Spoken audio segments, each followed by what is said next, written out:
Current బిల్లును 90% వరకు తగ్గించుకోండి. అది కమర్షియల్ అయినా రెసిడెన్షియల్ అయినా. తెలంగాణ ఏపీలో #1 roof top solar company ఫ్రైర్ energy. Hi hello welcome to Suman TV. నేను మీ రోషన్. ప్రజెంట్ మనతో పాటు మాధురి గారు ఉన్నారనమాట. ఎందుకంటే దువ్వాడ అండ్ మాధురి గారిది రోజుకు ఒక ట్విస్ట్ అనమాట. అసలుకి ఈ ట్విస్ట్లో అసలుకి ఈ రోజు ఏం జరుగుతుంది ఒకసారి ఆ మాటలో తెలుసుకుందాం. మాధురి గారు నమస్తే అండి.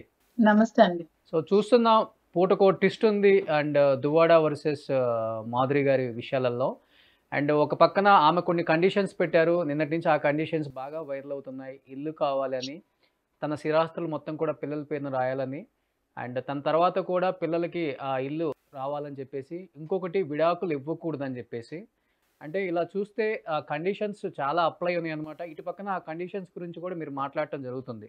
ఎలా చూడొచ్చు ఆ కండిషన్స్ని? మాధురి గారు ఎలా చూస్తున్నారు అండ్ దువ్వాడ గారు ఎలా చూస్తున్నారు అంటే ఏం చెప్తారు మీ మాట? ఈ కండిషన్స్ ని మాధురి గారే కాదు, దువ్వాడ గారే కాదు, యావత్ రాష్ట్ర ప్రజలందరూ కూడా చూస్తున్నారు. ఆవిడ కండిషన్స్ అన్ని ఫైనాన్షియల్ కండిషన్స్ అని అందరూ తెలుసుకున్నారు. సో ఆవిడ అడిగిన డిమాండ్స్ లో న్యాయం లేదని కూడా తెలుసుకుంటున్నారు. ఎందుకంటే ఆల్రెడీ ఆవిడకి ఒక 8 crores ఇల్లు ఇచ్చేశారు. అతని స్థిరాస్తులన్నీ ఇచ్చేసి కొత్తగా ఒక ఇల్లు కట్టుకున్నారు. ఒక స్నేహితుడి దగ్గర స్థలం తీసుకుని, ఇంకా ఆ స్నేహితుడికి కూడా ఒక 60 లక్షలు అతను ఇంకా బాకీ ఉన్నారు. నేను ఒక 2 crores అమౌంట్ ఇచ్చాను, వాళ్ళ బ్రదర్ ఒక 2 crores అమౌంట్ ఇచ్చారు. ఇవన్నీ పెట్టి కట్టుకున్న ఇల్లు కూడా ఇచ్చేయమంటే అతను ఇవ్వడానికి కూడా ఇవన్నీ అవ్వవు లీగల్ గా. ఎందుకంటే నాకు రైట్ ఉంది, వాళ్ళ బ్రదర్ కి రైట్ ఉంది. ల్యాండ్ ఎవరైతే సేల్ చేస్తారో ఆ అంకుల్ కి కూడా ఇంకొక కొంచెం అమౌంట్ బాకీ ఉంది కాబట్టి అతనికి కూడా రైట్ ఉంది. సో ఇది కూడా ఇవ్వడానికి ఎక్కడ అవకాశం లేదు.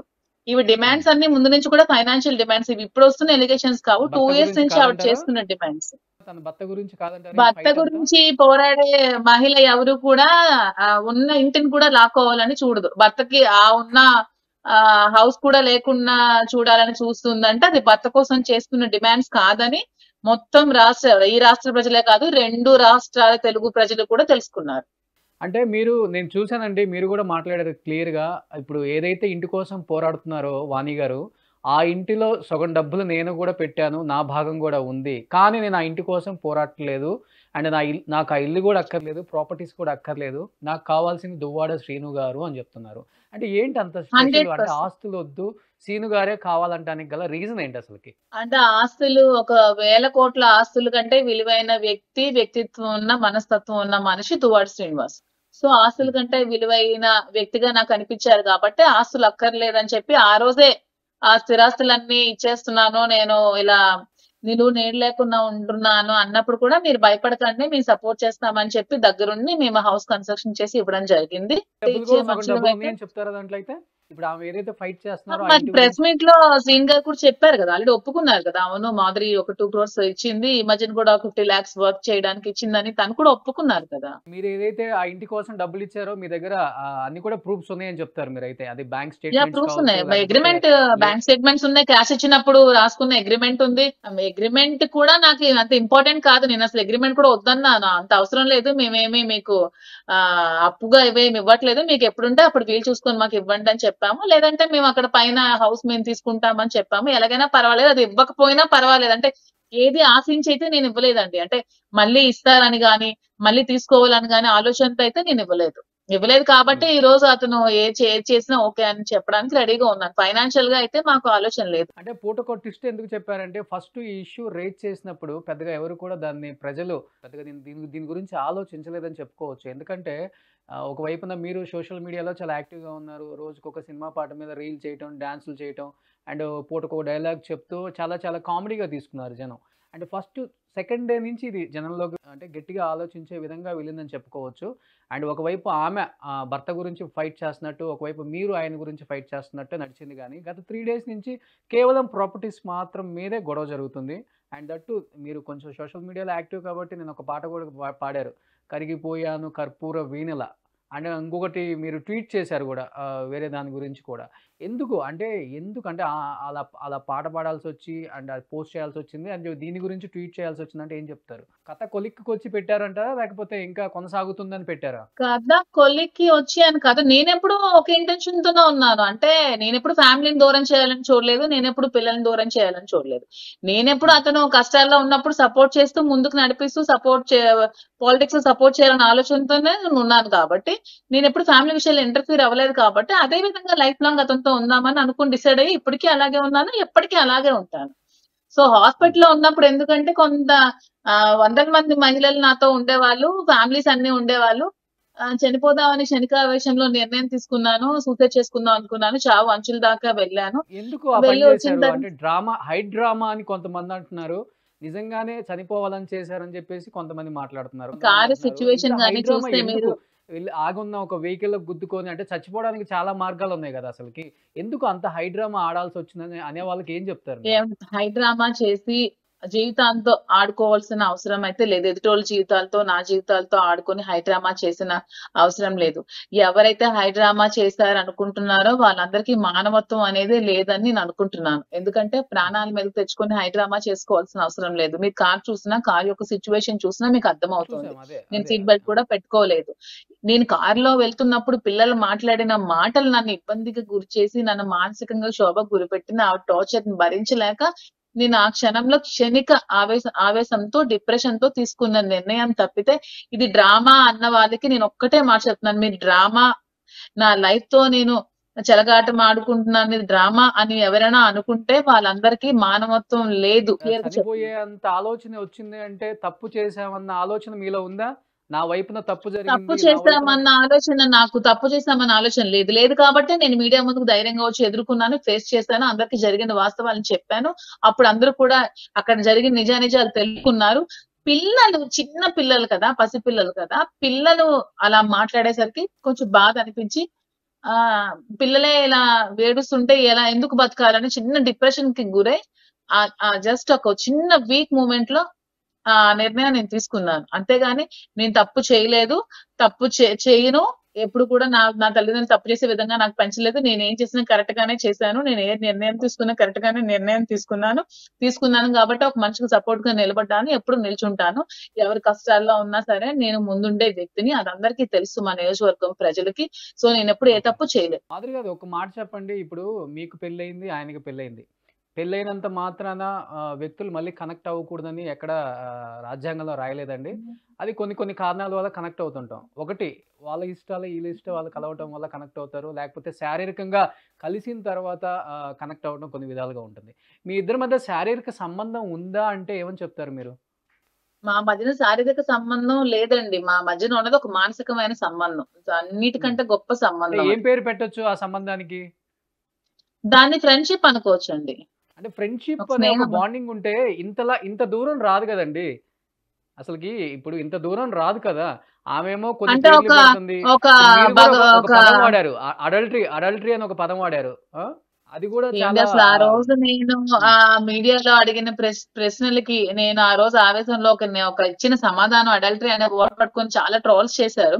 అంటే లివింగ్ హ్మ్. టుగెదర్ అంటే లేదండి మీ ఇద్దరు అడల్ట్స్ కాబట్టి మీరు అది అడల్టరీ అనుకుంటారు ఏమనుకుంటారు లీగల్ టెర్మినాలజీలో మీరు తప్పు అని పడితే అలా అనుకోండి. అంటే అడల్టరీ ఉండడం సుప్రీం కోర్ట్ కూడా తప్పు పట్టలేదు కాబట్టి మీరు లీగల్ గా వెళ్ళాలనుకుంటే లీగల్ టెర్మినాలజీకి వెళ్ళాలనుకుంటే అలా అనుకోండి అని చెప్పాను నేను. అంటే క్లియర్‌గా వాణి గారు గూడా మీరు పక్కన ఇదిగో వీడియో ప్లే అవుతుంది. ఒకసారి వింటే అర్థమవుతుంది. అదొక వ్యభిచార కొంప. ఎప్పుడూ కూడా దాంట్లో మనుషులు ఉంటూనే ఉంటారు. మగవాళ్ళకి కొదవే లేదు ఆ ఇంటికి. సో, అలాంటి ఒక దానిగా మార్చేసింది ఆ వ్యక్తి అని జెప్పేసి క్లియర్‌గా మీ ఆ! రాజకీయంగా ఉన్న ప్రతి ఒక్క కుటుంబంలో రాజకీయాలు చేస్తూ ఒక ఎమ్మెల్యే పొజిషన్ లో ఉన్నప్పుడు ఒక ఎమ్మెల్యే క్యాండిడేట్ అయినప్పుడు ఇంటికి లక్షల మంది జనాలు వస్తూ ఉంటారు.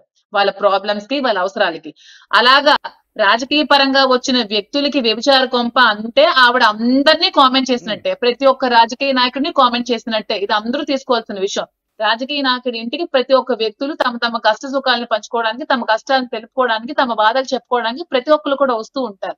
అలాంటిది నువ్వు తప్పు పట్టావంటే మరి ఇన్నాళ్ళ రాజకీయ జీవితంలో నీ ఇంటికి చాలా మంది వస్తే నువ్వు కూడా వ్యభిచారం చేసినట్ట? నువ్వు వ్యభిచారివా? నీ ఇంటికి కూడా నువ్వు రాజకీయంగా ఉన్నప్పుడు హ్మ్. చాలా మంది వ్యక్తులు మగవాళ్ళు వచ్చేవాళ్ళే. అంటే నువ్వు వ్యభిచారం చేసావా వాళ్ళందరితో? నేను కూడా సూటిగా అడుగుతున్నాను. రాజకీయంగా ఉన్నప్పుడు లక్షల మంది, వేల మంది జనాలు మన ఇంటికి వస్తే, నీ ఇంటికి కూడా వస్తుంటారు వచ్చినప్పుడు కామన్‌గా. నువ్వు అవును. వ్యభిచారం అవును. చేసావా? నువ్వు చేస్తే అప్పుడు నేను కూడా ఒప్పుకుంటాను. అంటే వాణి గారు చెప్తున్నారు ఆర్థికంగా మా ఫ్యామిలీ గాని, మా నాన్నగారు ఫ్యామిలీ గాని చాలా బలంగా ఉన్నారు. దానివల్ల ఆయన స్ట్రాంగ్‌గా మేము ఆయన్ని తీర్చిదిద్దాం గానీ, ఆయన ఫైనాన్షియల్‌గా ఎటువంటి ఆస్తులు లేవు ఆయన దగ్గర. కేవలం ఒంటి మీద బట్టలతోనే మా దగ్గరకొచ్చినప్పుడు ఉంది. బట్ ఫైనాన్షియల్‌గా అంతా మేము సంపాదించిందే. ఆయన ఏదైతే వ్యాపారాలు చేశారో, ఆ వ్యాపారాల్లో గూడా పెట్టుబడులు పెట్టింది కేవలం మేము మాత్రమే. మా వల్లే ఆయన ఎదిగారు. సో, ఆస్తుల మీద మొత్తం కూడా మాకే ఉంటుంది. దాని మీద ఉన్న ఏదైతే రైట్స్ కావచ్చు, అది కేవలం సరే, పిల్లలకి ఓకే. మాత్రమే మీ చెందాలి. క్వెషన్ కి స్థిరాస్తులు స్ట్రైట్ అంటున్నారు. క్వెషన్ కి రోషన్ గారు మంచి క్వెషన్ అడిగారు. మీ క్వెషన్ కే వద్దాం. వాళ్ళు పెట్టిన పెట్టుబడులతోనే శ్రీని గారు ఎదిగారు అనుకుందాం. మరి ఈ రోజు మరి అతను ఎందుకు, వాళ్ళ ఫాదర్ ఎందుకు ఎదగలేకపోయారు? వాళ్ళ ఫాదర్ ఎందుకు అదే స్థితిలో శ్రీని గారి మీద డిపెండ్ అయ్యి శ్రీని గారు డబ్బులు ఇస్తే బతికే స్థితిలో ఎందుకు ఉన్నారు? మరి వాళ్ళు కూడా అంత ఆర్థికంగా బలోపేతం అయితే, ఇతన్నే బలోపేతం చేసిన వ్యక్తి అయితే వాళ్ళు కూడా ఎదగాలి కదా ఆర్థికంగా. వాళ్ళ దగ్గర ఎందుకు డబ్బులు లేవు? ఇప్పుడు ఆ డబ్బులు లేకే కదా ఇప్పుడు ఈ ఉన్న ఇల్లు అన్ని కాజేయాలని మీరు వస్తున్నారు. అంటే మీరేమో శారీరకంగా మేమెప్పుడు కనెక్ట్ అవ్వలేదని చెప్తున్నారు. కానీ ఫ్లోలో ఒక మీడియాతో శ్రీను గారు అన్నారు, అనుకోకుండా మేము కనెక్ట్ అయిపోయామని కూడా అన్నారు. దాన్ని ఏ ఏంటి విధంగా అది చూడొచ్చంటారు? రాంగ్ గా అది మీడియాలో సోషల్ మీడియా చూపిస్తున్నారు. మీరు కనెక్ట్ అయ్యారంటే కనెక్ట్ అయ్యామన్నారు. అంటే కనెక్ట్ అయ్యారా అంటే అవును కనెక్ట్ అయ్యాం. ఆమెకి నేను నాకు అతను కనెక్ట్ అయ్యారు. అప్పుడు నెక్స్ట్ క్వశ్చన్ అతను మీరు శారీరకంగా కనెక్ట్ అయ్యారంటే అనే వర్డ్ ని ఏదో వీడియోని అతను కనెక్ట్ చేశారండి. అది రాంగ్ గా పోర్ట్రేట్ చేసి చూపిస్తున్నారు.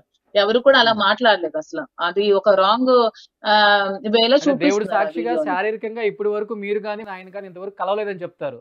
ఇప్పుడు దేవుడు సాక్ష్యాలు అన్ని తెచ్చుకునే పొజిషన్ ఇప్పుడు కాదండి. దేవుడు సాక్షిగా దేవుళ్ళు మేము చెప్తే అన్ని అందరూ ఆవిడే చెప్పాలి. దేవుడు సాక్షిగా అన్ని చెప్పాలి కానీ దేవుళ్ళ మధ్యలో అంటే ఆమె ఎందుకు కానీ లీగల్ గా వైఫ్ మా కదండి. ఇద్దరు వైఫ్, ఇద్దరు పిల్లలు ఉన్నారు.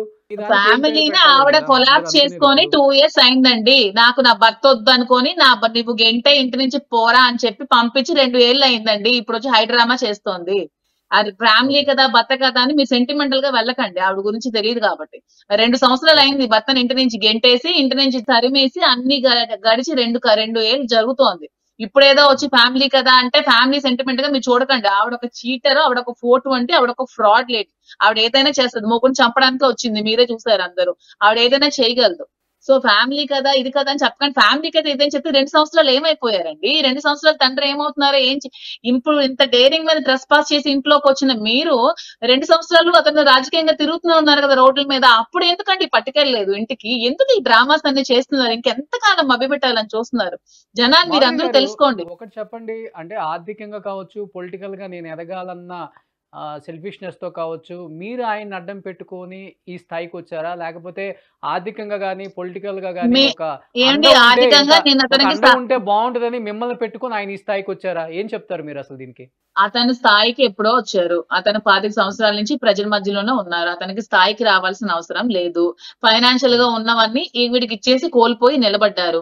నిలబెట్టినప్పుడు ఇతన్ని ఆరాధించి అభిమానించే వ్యక్తిగా ఇతనికి సపోర్ట్ చేశాను.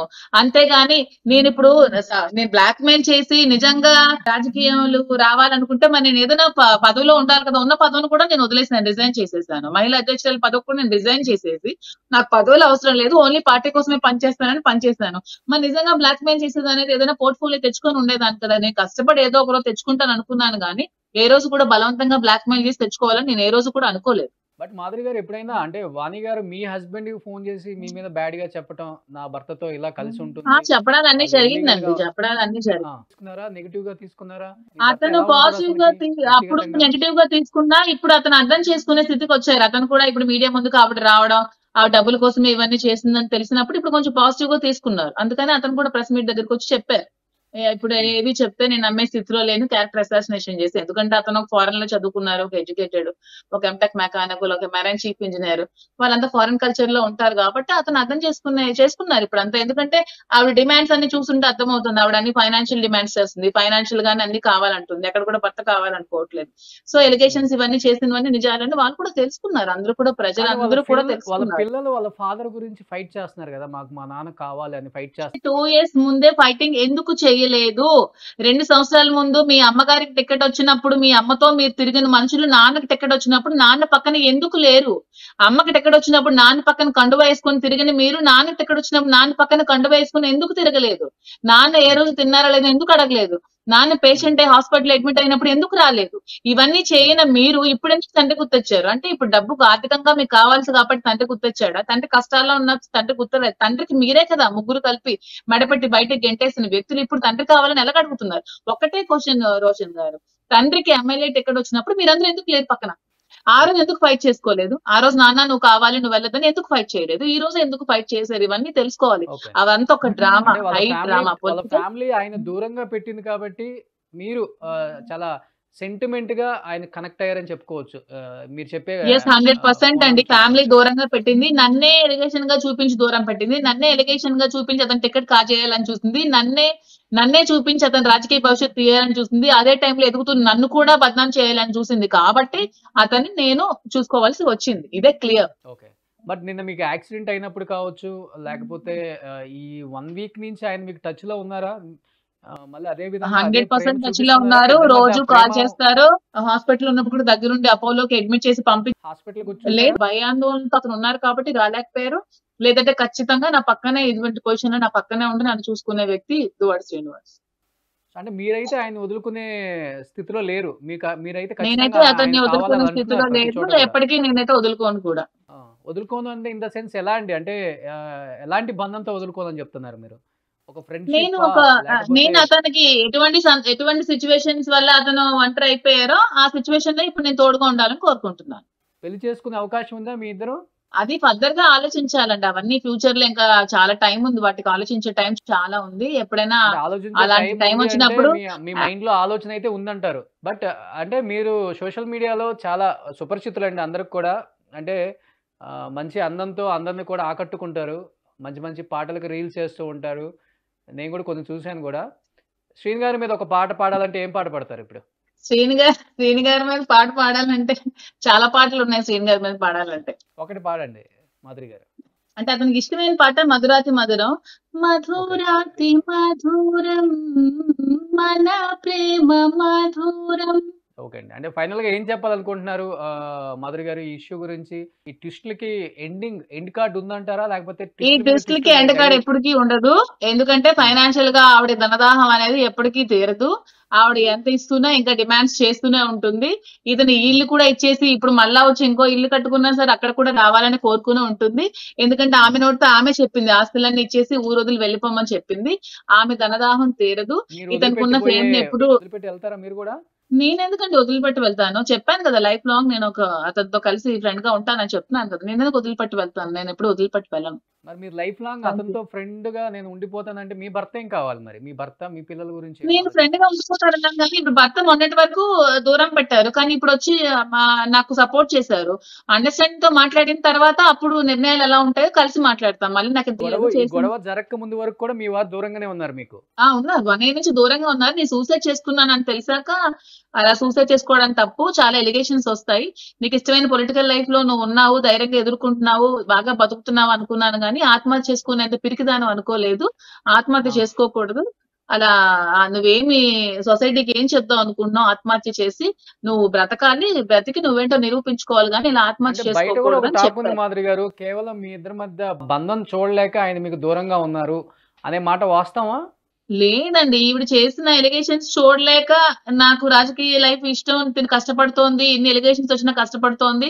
కష్టపడినయి అని చూడలేక అతను దూరంగా ఉన్నారు తప్పితే, బంధం చూడలేక అలాంటివన్నీ కాదండి. అతను ఫారెన్ జాబ్ చేస్తున్నారు. తను ఒక వెల్ మెచ్యూర్డ్, ఎడ్యుకేటెడ్ అలాంటి ఆలోచనలు అతను ఎప్పుడు చేయలేదు. మీ పిల్లలు ఏం చేస్తున్నారు ఇప్పుడు? మా పిల్లలు ఒక పాప 5th క్లాస్, ఒక పాప 6th క్లాస్, ఒక పాప యూకేజీ. సో మీరైతే ఈ పోరాటం అయితే నేను ఆపను. న్యాయం జరిగే వరకు పోరాడతాను. ఫ్యామిలీ ఎప్పుడు డిస్టర్బ్ చేయాలని చూడను. నేనైతే శ్రీను గారికి ఎప్పుడు 100% సపోర్ట్ గా ఉంటాను లైఫ్ లో. సో థాంక్ యూ మాధురి గారు లైవ్‌లో జాయిన్ అయినందుకు. Thank you.